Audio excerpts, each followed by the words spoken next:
Good morning po sa lahat. Ngayon, balikan po natin yung video natin kahapon. May nakapansin po kasi na plywood lang yung mga pintuan namin. Yan po, ginawa ni Fernan para sa madalian po. Kasi kung bibili kami ng mamahaling pinto, hindi po kakayanin dahil nga po marami kaming pintuan. Kaya po plywood po yung nilagay ni Fernan. Pwede naman po yan magamit pang matagalan na rin kung sakali. Kasi hindi naman po siya mababasa. Dahil nga po nandiyan lang siya sa loob ng bahay.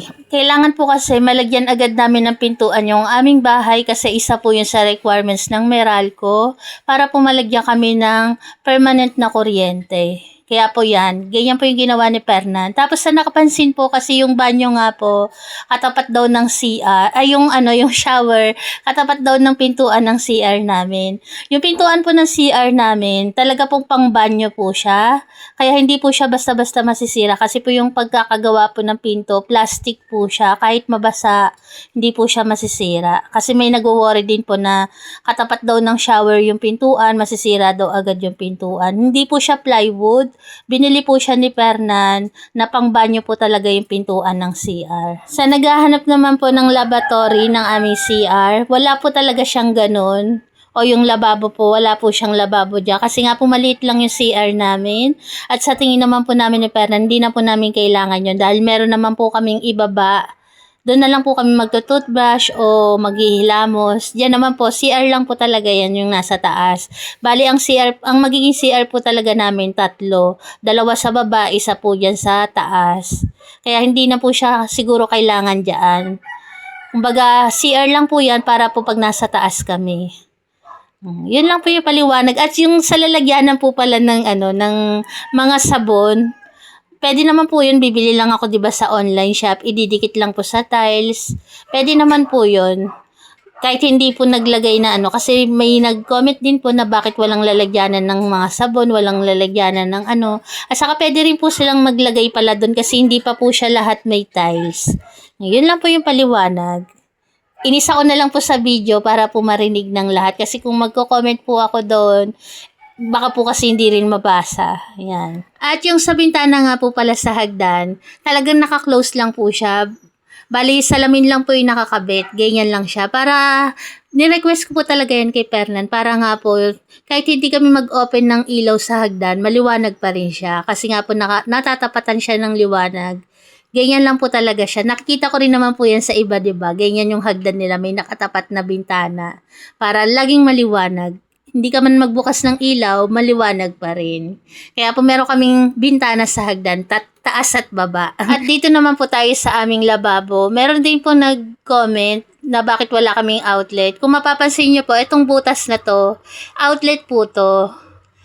Para pinapaliwanag ko lang po dito sa video na to para po hindi na siya, kumbaga mapanood na po ng mga nagtatanong, isahang panood na lang po. Meron po kaming outlet, ayan po. Tapos, sa nagko-comment din po na lagyan ng box yung ilalim ng lababo o yung ibabaw. Siguro po, pag nakatagal na po kami dyan, palalagyan din po namin. Bali pa, unti-unti lang po kasi hindi rin po natin kaya ng biglaan. Kumbaga kung ano lang po yung mas importante, ayun lang po muna yung inuuna namin ipagawa. Pero kung sakali po yung mga suggest nyo po, kaya na uli sa susunod, pwede naman pong gawin.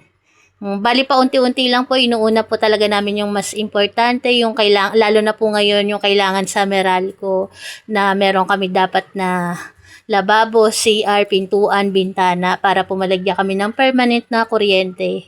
Kaya po yan ng mga pina-priority namin. Nabubulol ako. Ayan ang naka-priority kasi nga po ayan ang mas kailangan. Pero kung sakali pong sa pagandahan lang po sa pagpapayos ng bahay, paunti-unti po siguro magagawa din po namin yan balang araw. Ayan po, dahil gusto na rin po talaga namin lumipat. Para nga po yung mga par-babies namin, makaranas na sila makapaglaro sa bakuran. Hindi na po sila laging natutulog sa bahay. Paggising, kakain, lalaro ng konti. Doon po siguro, pag naglaro sila, talagang laro talaga. Kasi meron silang matatakbuhan na maluwag-luwag. Tapos, doon naman po sa binabanggit po namin ng mga nagbigay sa amin, hindi po yun pagpapainggit sa iba. Kasi, sinasabi ko po kung sino yung nagbigay sa amin bilang bilang pasasalamat at bilang pagiging transparent po sa kanila, sa bigay po nila sa amin. Gusto ko lang pong ipagmalaki na binigyan nila kami kasi kahit alam po nila na sariling bahay po namin yung pinapagawa namin, hindi po nila kami, kumbaga pinagtiwalaan pa rin po nila kami kahit sariling bahay po namin. At kahit hindi po kami nanghihingi, nandiyan pa rin po, meron pa rin po nagbibigay sa amin. Kaya naman po, ang ibinabalik ko po, gusto ko maging transparent po sa mga nagbigay sa amin. Hindi naman po ako nagpapainggit sa iba. Gusto ko lang po maging transparent sa nagbigay sa amin. Kaya po, binabanggit ko po sila para alam po nila, kunyari po yun, di ba, yung bowl, yung sink, kung sino po yung nagbigay sa amin, ayun lang po yung binabanggit ko. Ngayon, meron pa nga pong nagtatanong sa amin ng ganun kung magkano yung bili, susuportahan po nila kami, bibilihan nila kami. Syempre po, dahil may nag-donate na, sinasabi po namin na may nag-donate na, hindi po kami nagdodoble hingi o kahit merong nagsasabi na bibili ko kayo ng ganito. Pag meron na po, hindi na po kami nakakuha sa iba. Alam po yun ng iba naming followers na nag-chat sa amin. Tapos, si Ma'am Catherine po, nagpapasalamat kami kasi si Ma'am Catherine po yung malaki-laki ang naitutulong sa amin. Kaya patuloy pa rin po kami nakakapagpagawa kahit po nagkasakit yung aming mga fur babies. Si Ma'am Catherine po ang sumagot sa aming kuryente at saka sa ibang pagpapagawa po ng aming bahay. Kaya maraming salamat po kay Ma'am Catherine. Ito po, bilang transparent lang po to. Wala po akong ibang pinapainggitan na kapwa namin dog lover. Ayan. Salamat po sa mga makakaunawa po sa amin. At sa lahat-lahat po ng mga supporters po namin, maraming salamat po. Ulitin ko po, inumpisahan namin yung pagpapagawa ng aming bahay. Hindi po namin alam na mapapatapos po talaga namin to agad. Kasi nga po, ang isip po namin ni Perna na aabutin pa po to ng ilang years bago po kami makapagpagawa.